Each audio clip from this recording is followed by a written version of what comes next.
Hi, this is Kelsey, and I've decided to do a pre-LPL summer ranking video.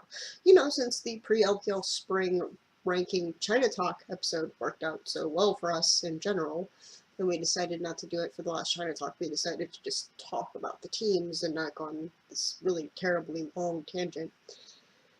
Because, as we all know, Snake ended up bombing terribly. They were the 12th place team, am I right? And King placed 3rd. So absolutely everything that I expected went to pass. There's absolutely no, I think it's still valuable to hash this out and kind of give my thoughts on how well the team will do, given their rosters, where I expect to see them place overall, and especially like how they function, what their strengths are, what their weaknesses are, what their best players are, what their worst players are.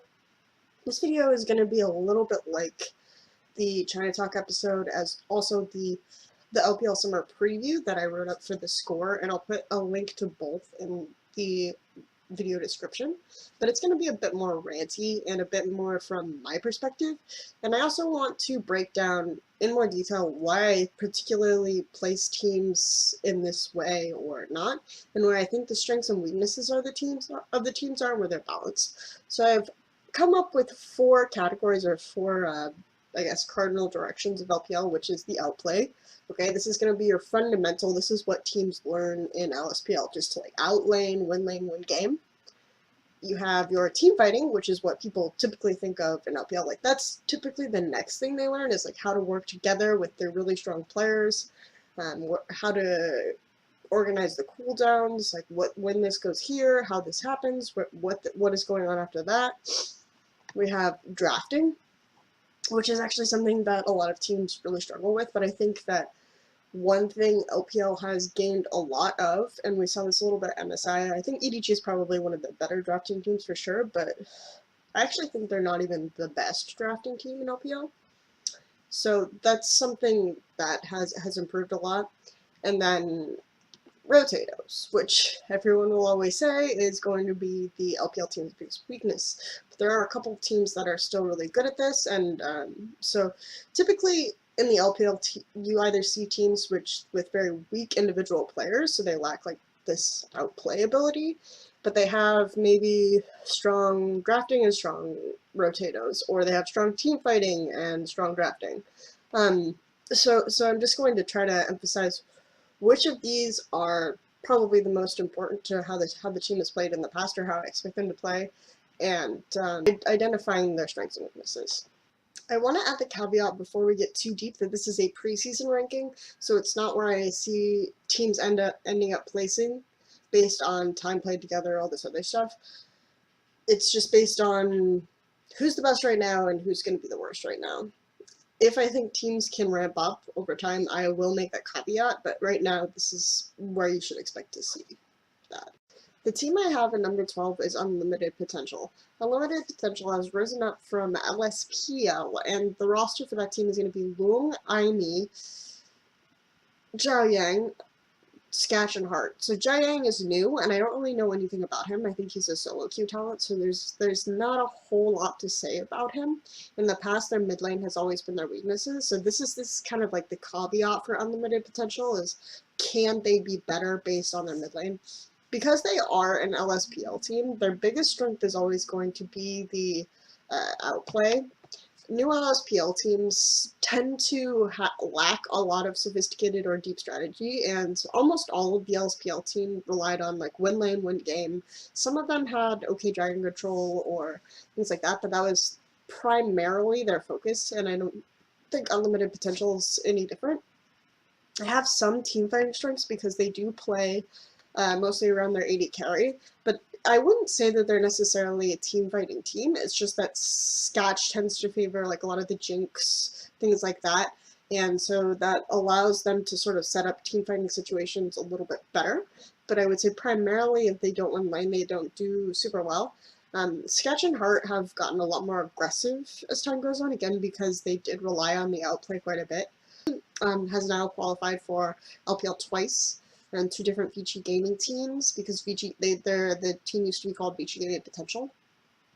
He's a very strong, more aggressive style jungler, though he's almost Insect-esque in terms of maybe overextending on dives. Things all changes hurt him a little bit because, again, it's all about like the initial 1v1 trades with the jungler. If the other jungler gets more power, then IME goes down. I rate IME pretty highly in the context of junglers for a few reasons. One is because he makes like absolutely every LSPL jungler look awful by comparison. At least less, but obviously since more Koreans and things joined, that changed. Hasn't just played against LSPL junglers, he's played against Swift, right? Because Swift also joined the LPL, and they played a couple series. I think that IME is going to be a pretty strong jungler in the context. Obviously, jungle talent is going to be very, very steep in LPL, so he's not going to be like top 4 or anything, but he is going to do pretty well. Top laner Lung is pretty much a role player. He'll fill that carry style if necessary, or he'll just play the back, things like that. Apollo was their mid laner, and like I said, he was very weak. He would used to just like die sometimes. So they started playing with their actually AD carry sub Xuan, I believe is how you pronounce his name. But he went to VG Gaming as an AD carry sub for them. So that is no longer the case. They now have Jiayang, like I said. I hope Jiayang does significantly better than Apollo, but for now I am going to put Unlimited Potential at number 12 just because of how steep the competition is in general, and they haven't really adopted a lot of sophisticated style. They really just rely on getting that bot lane ahead. They actually have Master 3 at number 11.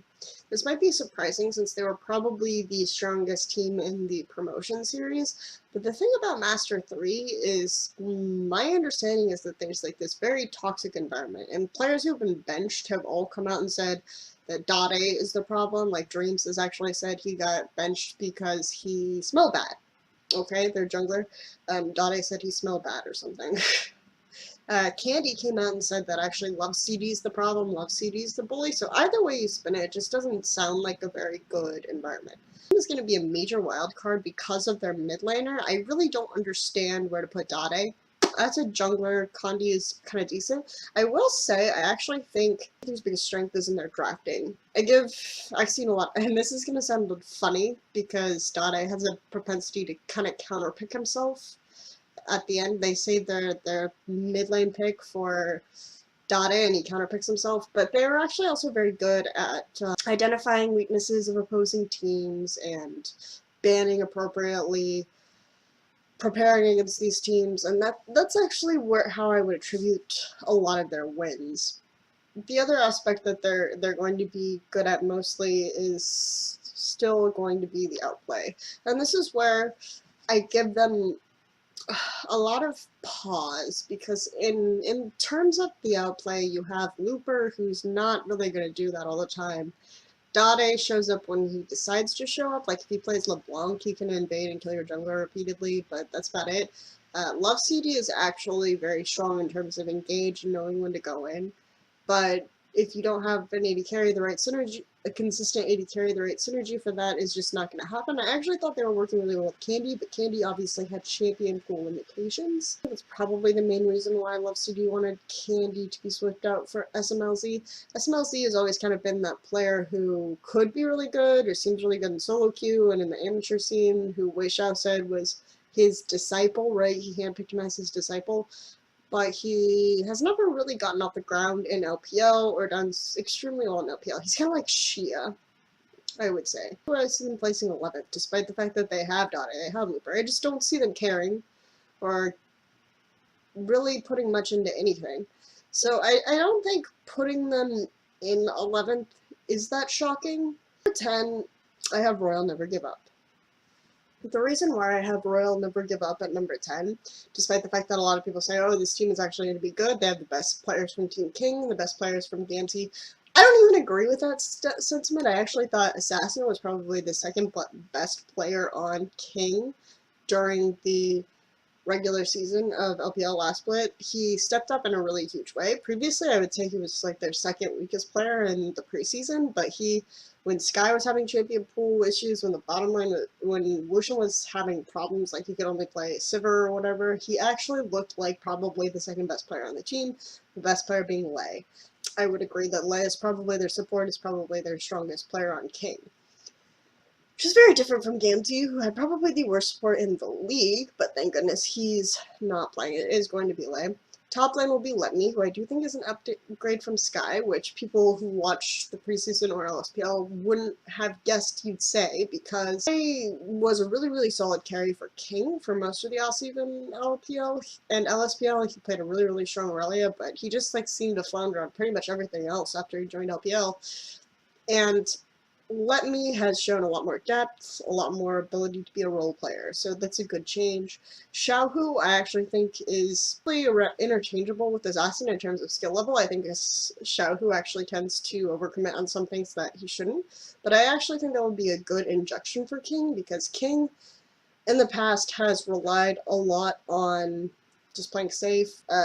Early preseason, King had like actually pretty good rotations in terms of where to make early moves on the map, things like that, but that definitely declined. And later on, they became mostly focused on outplay and not even so much outplay. Team fighting, I would say, would be their biggest strength after a while. The drafting was atrocious. They could outplay very well. That was like their off-season strength, their rotators and their outplay. Early moves, they would get the huge lane leads, and they would end the game that way. Now, their team fighting seems to be their biggest quality. Like they just passively lost a lot, but they team fought pretty well, and that's how they got their wins when they were together. MLXG, okay, and this is a bit controversial because I actually think MLXG has always been King's weakest player. I know he's very popular actually, and people regard him as like a pretty strong jungler for whatever reason. Kakao actually even made the statement that he thinks he's China's best Chinese jungler, which, I don't know, whatever. His issue is that he does overcommit on team fights. I think he got a lot of the credit because when they did make those off-season moves, he was the shot caller, so that's fair enough. After, again, when they joined LPL, they didn't have that quality anymore either, and he just ended up like brute forcing a lot of the team fights. He was really bad in Italy. He made it work. He's a decent shot caller. The team needs a decent shot caller. I actually think Wei was a better jungle option from Gamgee. But again, MLXG is going to be more popular. He plays more champions than Jarvan. It's a good thing. Though he mostly plays just Rek'Sai. Xiaohu, I think, is a good move, though. Let Me is a good move. I think it's a good idea to keep Wushin and Lei together. I think Tail is a very good player, but I don't think he's better than Wushin. And I think Wushin and Lei as a pair is probably stronger because they compensate for their strengths and weaknesses in different ways. If Lei makes some over-aggressive engagements, Wushin is very good at backing him up. If Wushin tumbles forward awkwardly on Vayne, like, Lei is really good at disengaging and carrying him out. It's just really a mess. Like, the fact that I think that there are a lot of upgrades who do well at team fighting, who do well at outplay. I could actually see this team bumping up a little bit over. The next two teams probably are in contention or pretty closely ranked with this one, and I could place them in any order. Okay, number 9. King, to clarify, is not King from last play. King is Cola, Insect, Corn, Name, Zero. So Starhorse. I have another video about this, so suffice it to say that Royal Club purchased the Vici Gaming Potential spot, Vici Gaming purchased the Gamgee spot, Royal Club and King swapped rosters. The background of this is that actually I think Royal Club bought like a bunch of these spots, potentially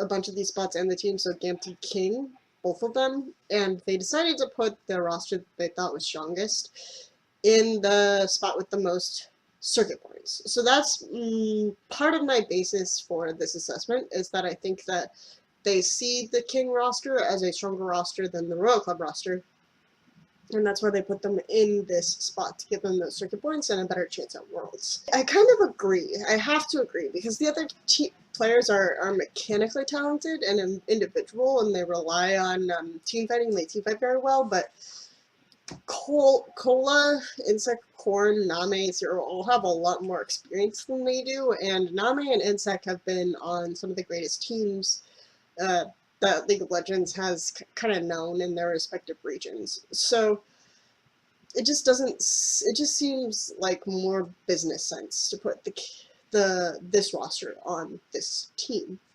Now, in terms of what I expect this team to look like and play like, the reason why they are so low, I do see them having a fairly high ceiling, is because I don't think Name's shot calling has been very good at all so far. Name was a brand new shot caller to and they said they had faith in his ability to do it, but so far, like, the engagements have been questionable, some of the decisions and the movements have been questionable. I think some of the rotations are good. I think I underrated it a little bit initially, because they do lane swap sometimes. They just seem opposed to it, because I think that they're ingrained that if they can't win lane, they can't win the game. So I do expect them to play a lot on outplay, in particular in their bottom lane, because Zero and Name are going to be very, very strong together. There have been instances where Zero just gets a lot of gold and becomes a monster either on Kennen or Aurelia. Oh, good. That Aurelia Callista duo. We don't talk about it. It was terrible. We don't ever want to see it again. Has always been very outplay driven. I think that this will also be a very good team fighting team with time. That's what all their roots are in. Name is very good at being a positional carry. Korn loves to play some of these protect styles. He's also good on assassins, which he's done well on when they were more outplay focused. The team works best when Insect goes in and everyone follows him. Like that's the crux of it right there. So I do see that this being their eventual identity, but right now I think they're still really stuck on the outplay. Their drafting is bad, their map movements are okay, like they were improving. They had moments where they had smart lane swap decisions, things like that, but in general, they're just a very outplay focused team right now, and I see them eventually moving into team fighting. Number 8 might be a surprise to some of you. I have number 8 being OMG. They just released their roster, in theory. Like, we only have 178 and NGA as a source, so I haven't used it officially on theScore, but I'm pretty confident that this is actually going to be their roster. Xiyoung top. We're just going to call him Review Jungle because that was his name in LSPL. Cool, UCI, AD Carry, and Amazing and Support. I think Amazing and Review are pretty decent. Amazing was like a really good support player. Kind of was a backup jungler. He wasn't extremely stellar. I think overall Loveling is still a better jungler. Young top was never pretty. They played it in they played it in some third-party tournament. It was the very first third-party tournament. People were worried that this would become a permanent thing, like Xiyoung top, go going AD carry. It did not come to pass for the spring split, but Xiyoung top is back. This is going to be a long-term solution. I think that this is kind of like a Gambit benches Darien move, where they expect going to see the error of his ways, be more motivated. It worked with Zatai and Invictus Gaming, I think, when they benched him for rookie. He became much more motivated, he role swapped, he really wanted to get back on the team. So I can kind of see them trying the same approach for going. I really don't think Xiyoung is a long-term solution at all. Amazing. The problem is that they're removing like 2 shot caller type personalities in Loveling and going, but they're putting one back on. Amazing, and one of their big problems was that they had too many people who wanted to lead and not enough like follower type personalities. I think maybe Amazing can take a back seat, but he was the shot caller for the LSPL OMG team. Yeah, the fact that they're building this team around Cool and UZI means that they are very, very, very, very outplay focused. They have one of the stronger AD carries in LPL in terms of duelist potential in the lane, and one of the stronger mid laners in LPL in terms of 1v1ing and carrying from mid lane. Cool and UZI actually got the highest proportion of team gold resource relative to their role of any mid or AD carry in LPL last split, which meant that going and Loveling relatively were very, very gold starved. So when people say things like going and Loveling were the reason why people were losing lane, well, if you're putting all your ganks in bottom lane with Cool and Loveling, and you're putting all your gold on your AD carry and your mid laner, you're going to have a very, very resource starved top in jungle. So if they try to do anything, which historically the team has revolved around Loveling ganking top, and then Loveling and going, leading Cool with invades to tank the jungler effectively, or to take the buff. Things like that, moving as a trio. But if you don't have gold on Going, if you don't have gold on Loveling, and Cool isn't moving with them, they're just going to feed effectively, and that's what happened. Going and Loveling got very far behind most games, and I think that as a result, a lot of their fan base ended up blaming them, which I don't necessarily see as the problem. Of course, I've already mentioned things like too many cooks in the kitchen, too many shot callers. That's a big problem. You want to alleviate some of that pressure if possible. Another thing is that people said that Going was focusing much more on the streaming honeys than perhaps he should have on the game, and that's probably, again, the motivation thing. Loveling didn't look as comfortable in Cinderhulk. Again, so many teams are getting ahead by getting their jungler ahead in the Cinderhulk meta, but if he's like the lowest relative to the role average, he is the furthest behind of any other LPL player in terms of gold values. So that's really, really bad for them in the Cinderhulk meta. I hope that they give their new jungler more gold. I think that's going to be very beneficial for them. It's going to do well. If not, they're going to have a top jungle and support who are still underfarmed. I don't know. We'll see how it goes. I don't see a team like this succeeding. Like, they just rely way too much on the outplay. I think with this roster in particular, there's so much attention on mid and bottom getting very far ahead. And that's probably going to be entirely how they play. You still have the problem with UZI and Cool playing very different styles. Naturally, Cool wants to play pick style. UZI wants everyone to bring Peel and play 5v5s in the late game. So that's still a huge stylistic clash. That's still a problem OMG is going to have to deal with. And I don't see them going far. I see them potentially, like, when some of these rosters like RNG and King level up, I could see them even falling into the bottom 4. Which is a really sad thing to say about a roster that's had this many star-strike players. Like, OMG was kind of warming the seat of the dynasty of the Chinese dynasty after WE's fall and before EG rose. So just really, really sad to see this right now. And I hope they make the adjustments. And I heard they are getting a new coach, but drafting was terrible with their old coach. That was a huge problem. They probably had the worst drafting in the league with their old coach. So I hope it gets a little bit better. Given as much as I talked down about Chaogu, the other LSPL team rising up to LPL, you would expect them to be rated lower than this. But I think that one thing that some of my compatriots have overlooked about Chaogu is just how strong Swift is and how important I do think junglers are in the meta. Or not just the meta. Historically, in the history of the game. Pretty much since AD carries got nerfed, I think jungle has become a huge priority.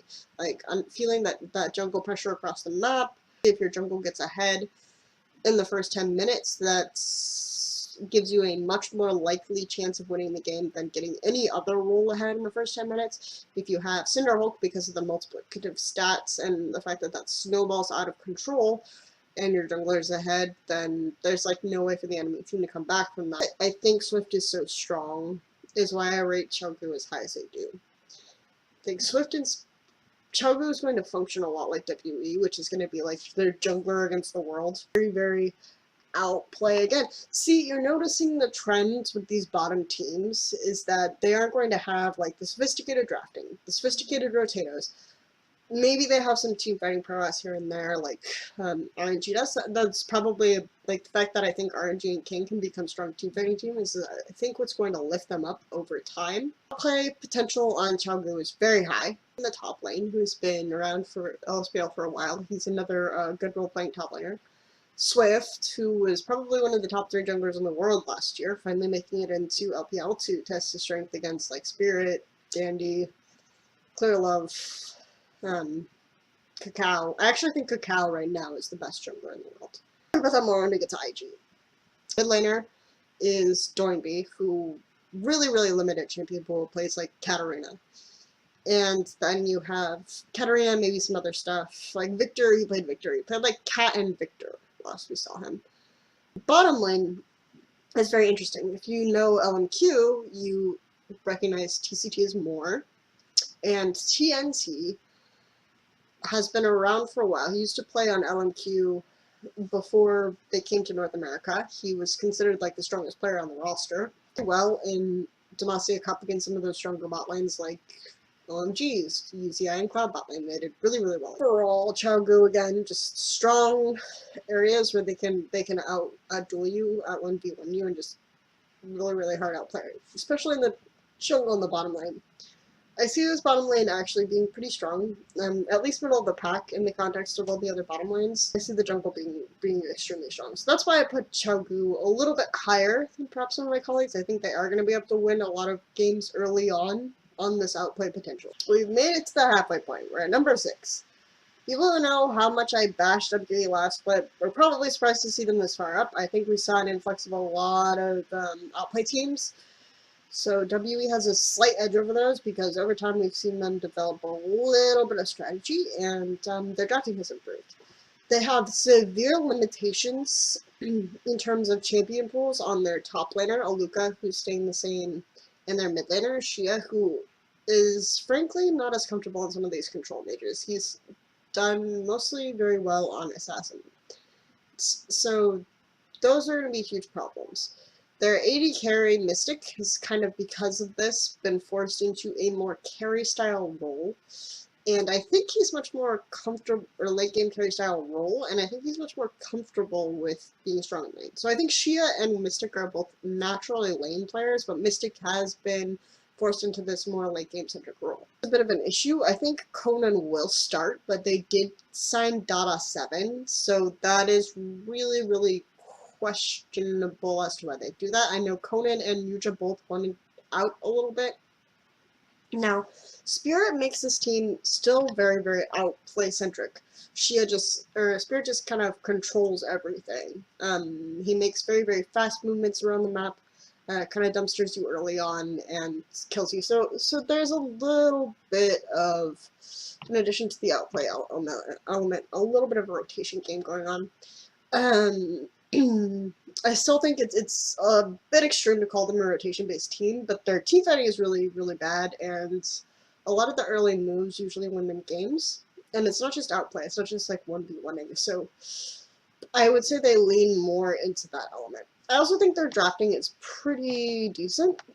They work well within the limitations they have securing some of these picks, but it pales into comparison of some of the really, really strong drafting teams. And if they get their top lane banned out, I don't really think they know where to go within the drafting parameters. When they get their top lane banned out, they kind of just fall apart a little bit. I can't really call them a drafting team, but they're good. They have stronger early game and pretty good outplay with their jungler. You can see them falling as some of these other teams rising just because of the mechanical limitations. But right now, I think they're pretty good to start in about 6th place. So good for them. Yay, Spirit has elevated the 12th place team to 6th place. Congratulations, Spirit. Something you should know about Vici Gaming is they're most definitely not an outplay team. They are a rotation-based team, and a lot of this comes from the limitations of the fact that they can't be an outplay team, right? Because they have a pretty weak mid laner and a pretty weak AD carry and an okay top laner. Like, Katong in a team fighting situation will just die. The Sealy isn't going to be a more aggressive team fighter. He's going to be very good at, like, a janitorial style. But if you don't have, like, a playmaker that doesn't work, Carry, I think, is sort of forced in that role. So they do a lot of lane swaps to try to get him ahead. And a lot of their lane swaps can be very effective. Can get him leads up to, like, 60 CS or so. They've added a bunch of stuff. Dushi, I don't actually think Dushi will actually appear on the roster. He's mostly known as a popular streamer who plays a lot of Aurelia. And he is really good at Aurelia, but he's mostly, that's pretty much all he plays. But since he's a popular streamer and a lot of other clubs like Edward Gaming have subs and people around just to try to get them stream revenue like Fire Lily, I can kind of see that being an approach that Vici Gaming is taking. They also have a mid lane sub, Pung, who could, I haven't seen him play. He wasn't even on a TGA team. He was just like on some really low level team, but he could be good. And you have Xuan, who again, I saw him play mid lane. Number 1, Endless from KX Happy. So KX Happy's Endless was pretty good, but he wasn't as good as the player who ended up replacing him.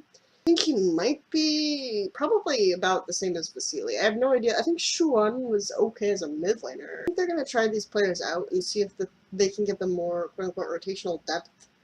Really, I think they're just going to see if they can get lucky and find an upgrade over Hitam or Vasily so that they can play more than just like this rotation-based style. I also think that they're actually one of the really good drafting teams I talked about. And the reason why I think this is because they were like one of the first teams to expose Snake.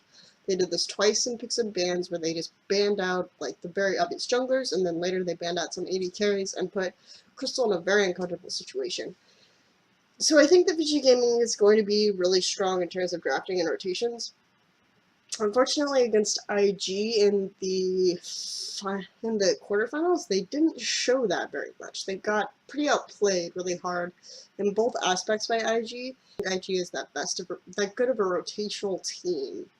But the fact that they got out-rotated at like one of their strongest teams by IG was not good. I think IG is it makes sense that IG is like really good, better drafting, because I think IG actually probably has the best drafting. Mata really controls the lane in some of these lane swap situations that allow Carry and Vasily to get ahead, and then they can just move around, slowly take towers, slowly take objectives until they have such a big gold lead that it doesn't matter if their team fighting isn't that good, they can just beat you. And that's when they win the game. They are last, but they were not very good in 1v1 matchups. They didn't have a lot of straight-up talent on the roster, and they had very big limitation in their mid laners champion pool. The fact that they were forced to play a very specific style centered around an AD carry who had a tendency to overextend. And their top laner did really poorly in lane swaps. Like, he ended up extremely underfarmed, and he just got screwed over. So if they didn't have a strong front line, the AD carry got cut out much more, and this ended up being a lot of what people abused to take down Snake, which is why even though they ended up finishing second in the regular season, they only placed 4th overall in the playoffs. Had some really exciting roster changes over the split. They picked up Martin from their LSPL team, who plays a lot of different champions. We saw him in IET play like Jinx and Sipper. Crystal doesn't play those champions, so that adds a lot more rotational depth to their roster. The other thing is that they picked up Yu as a mid laner. I really wanted someone to pick up Yu from Edward Gaming, who's just sitting on the bench, because I think he's a really strong team fighter. The fact that Snake was already a team fighting team and then they acquired Yu just means that their team fighting prowess goes through the roof, and they're like now probably going to be, if the synergy works well, which I hope it works well, for them, and also for the sake of the competitiveness of LPL, they're going to be like one of the best team fighting teams to watch. And they also have a little bit of a power upgrade because Baka was like a really sore spot on their roster in terms of champion pool depth and in some cases mechanics. I'd say right now is probably a top 5 mid laner in the LPL and has time to expand and to grow and to up in the rankings. So pick up for them, ups their mechanics, ups their champion pool. He's really good at playing like the wave clear style and stalling out games the way Baka used to, and also really good at team fighting, like landing those 4-man ults. So he can allow them to play their same style better, and since he has some fondness for assassins, he can open doors for them to play a more versatile style that they put in Martin for a more flexible playing game every once in a while. And then Flandra will also be freed up to play a more carry role in those situations too, which I think he's overall much better at like carry style top lane than he is at the tank style or the supportive style. So I think that will be very good for them. Sore spots for them, again, the outplay. I don't think like their 1v1 is even that good, but because they have a smart way about it, they can do decently in lane, so that will improve. Also with the U acquisition, their rotatos are not the best, but they're very good at abusing that area around Dragon and setting it up with vision to make sure that blue buff area to make sure that they can get the terrain they want for their team fight. So again, it goes back to their awesome team fighting. Their drafting isn't even that good. So all of these limitations, but the fact that their team fighting was so good was the single reason Snake was rated so highly last play. I think this will add to their already good team fighting and maybe allow them to play a little bit more smarter with drafts. The coveted top 3. The favorites for Worlds currently, the ones that people care about, right? This is going to be very boring because starting with Snake, it just goes from 4-3-2-1 from last year's playoffs, but I think that actually really stacks up. There's no longer OMG to throw a monkey in the wrench and potentially pull forward, I don't think. Our courses for me now are going to be the RNG and King rosters that could pull ahead. Potentially Xiaogu, potentially WE actually, but I still think that those two teams have too many limitations in terms of ability to either form a strategy or just have strong players overall. These are limitations that Invictus Gaming in particular doesn't have, and EDG doesn't particularly have. LGD still has a pretty big player weakness in their jungle, I think, but so potentially IG could end up second is kind of where I'm putting them in the long term. Now I think Invictus Gaming is pretty staunchly third, just because I think that they have a lot that they can improve on in terms of the rotation category. Their early movements still aren't good. I still don't think they have the best handle on split pushing. They play a lot of counter strategy, so they have some good ideas and see it developing, but right now they're just very much a drafting team. They win so many of their games in drafting. I think, as I've said before, they've had probably the best drafting in LPL. Big props to Mafa, who's going to be their current head coach. Pumandu helped with that before too. And they have really good team fighting, I think is really solid. So drafting, team fighting are going to be their top two strengths here. They also rely a lot on the outplay. So getting rookie ahead is the primary focus of this team. So Kakao leading the charge, getting rookie ahead, and that duo being the solid, like, potentially the best jungle mid duo in LPL. Like, I'm pretty confident in saying that they are the best jungle mid duo in LPL, because I also think that they're the best jungler individually and the best mid laner individually in LPL since the patch change from Cinderhulk. I think Spirit was better before, but I think that Kakao adapted to the new junglers and making them effective better than pretty much any other jungler. And then Rookie's just always been really, really strong. Their faults are going to be in terms, but I don't see their bottom lane like isn't going to be this outplay heavy. They're still going to be mostly focused on team fighting. So that's where it's a little bit like I think top lane Zatai has actually done a lot of good work in 1v1. He's done okay in lane swaps, but again, Zatai's always been kind of fighting is going to be their main focus going forward, and just like their godlike drafting. The fact that they have such deep champion pools means that they have a lot of options in terms of a draft. I think in the IET finals, like one of the last games, they were able to like pick away Spirit's champion and ban one of them, and then ban out Aluka also, and then they also early picked Cassiopeia, so Shia had like nothing to play. So they banned out 3 players in like the first rotation, or picked away 3 players on W, which should never happen, right? High on them, probably higher on them than a lot of people who watch LPL, just because I do think that they have lacked some element of seriousness and some element of strategy. This is a little bit of a cheat, okay?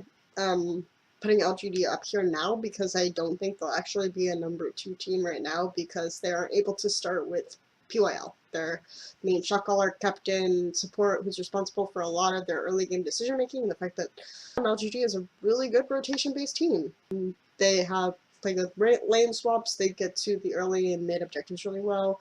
Their dragon control is really, really strong in the early and mid game. That's typically where they would come back, is that they would actually intentionally put themselves behind during the regular season to try to compensate for the lack of jungle pressure issued by TBQ with frequent roams from Boyless and PYL. And then they would come back in well-timed dragon fights. They were pretty good at mid-game team fighting. I would say that team fighting isn't one of their core strengths, but they can be very good at it. I would say like drafting is not as good for them. They have a lot of outplay potential since the meta change though. So Rotatos and outplay makes them have like a really solid, strong early to mid game. Very strong in lane.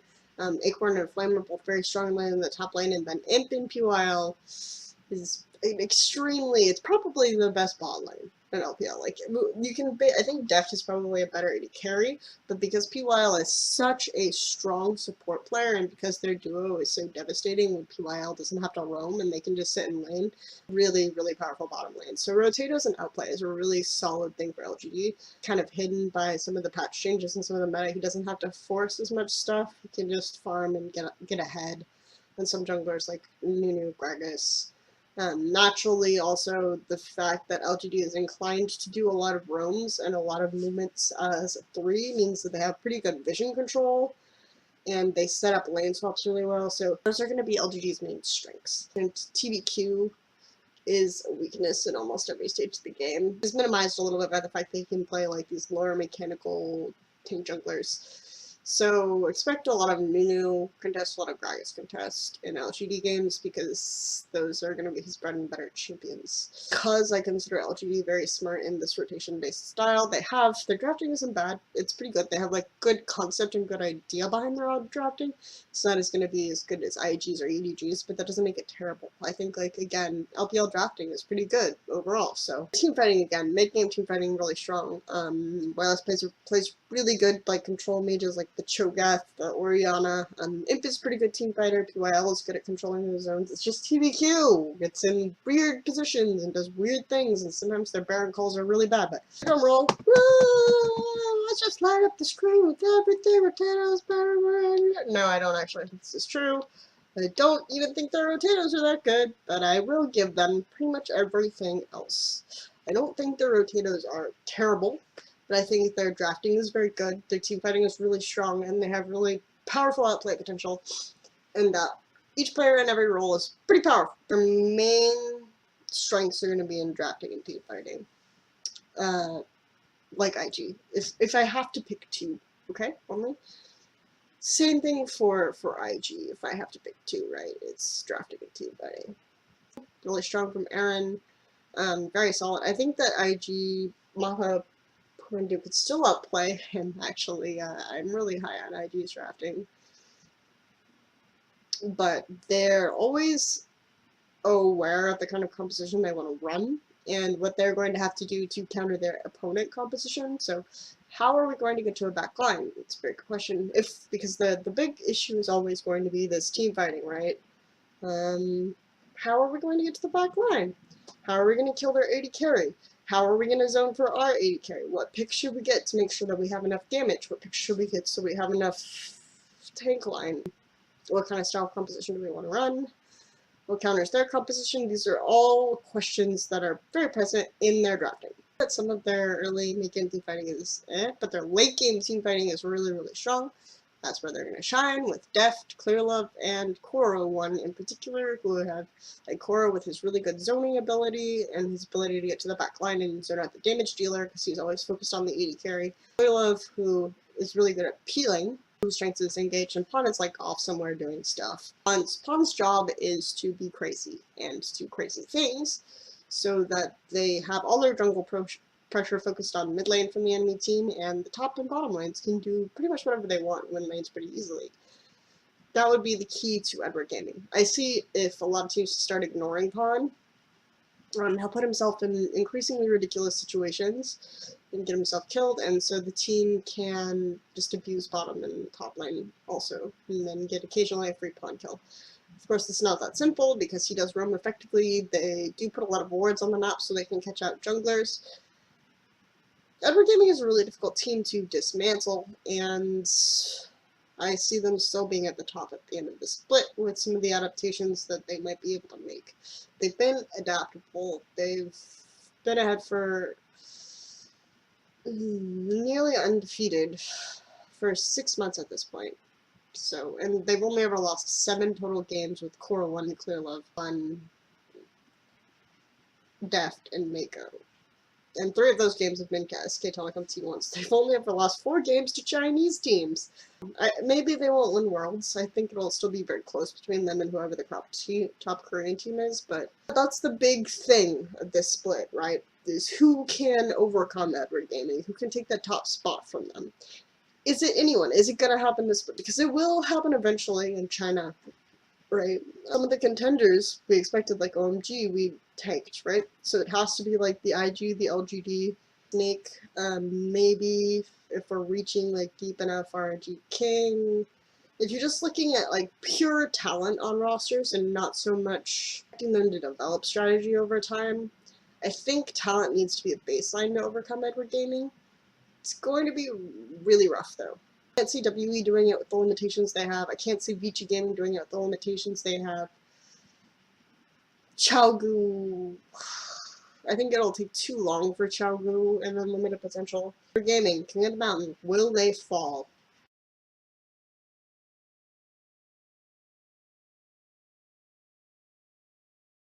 A lot of the jinx, things like that.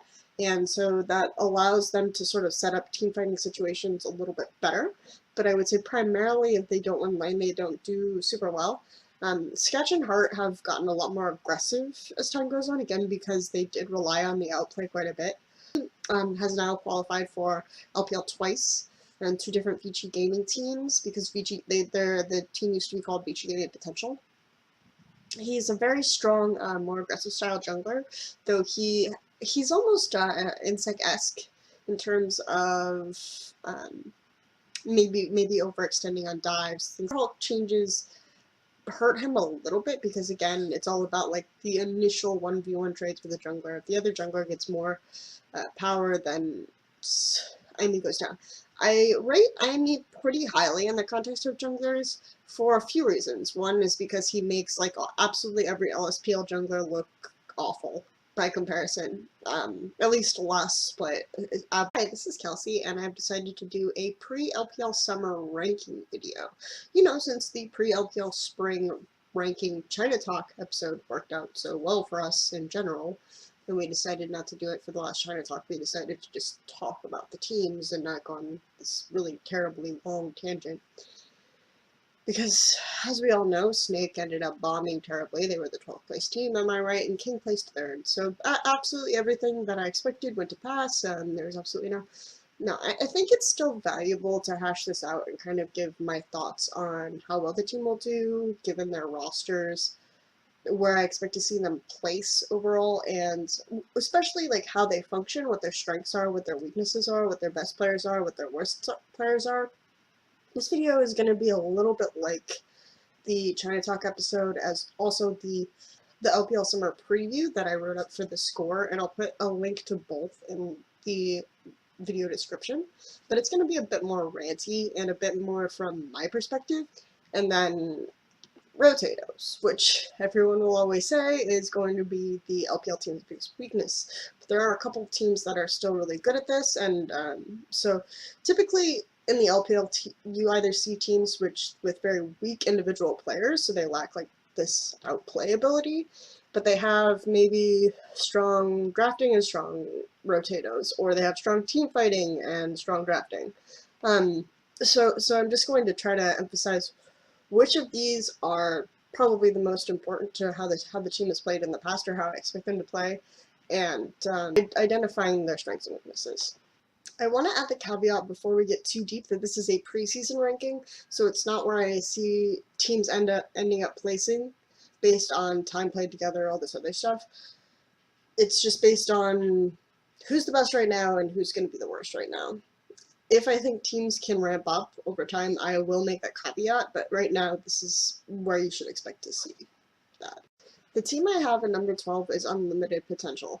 Unlimited Potential has risen up from LSPL, and the roster for that team is going to be Luong, Aimee, Zhao Yang, Sketch, and Heart. So Zhao Yang is new, and I don't really know anything about him. I think he's a solo queue talent, so there's not a whole lot to say about him. In the past, their mid lane has always been their weaknesses, so this is kind of like the caveat for Unlimited Potential is, can they be better based on their mid lane? Because they are an LSPL team, their biggest strength is always going to be the outplay. New LSPL teams tend to lack a lot of sophisticated or deep strategy, and almost all of the LSPL team relied on like win lane, win game. Some of them had okay dragon control or things like that, but that was primarily their focus, and I don't think Unlimited Potential is any different.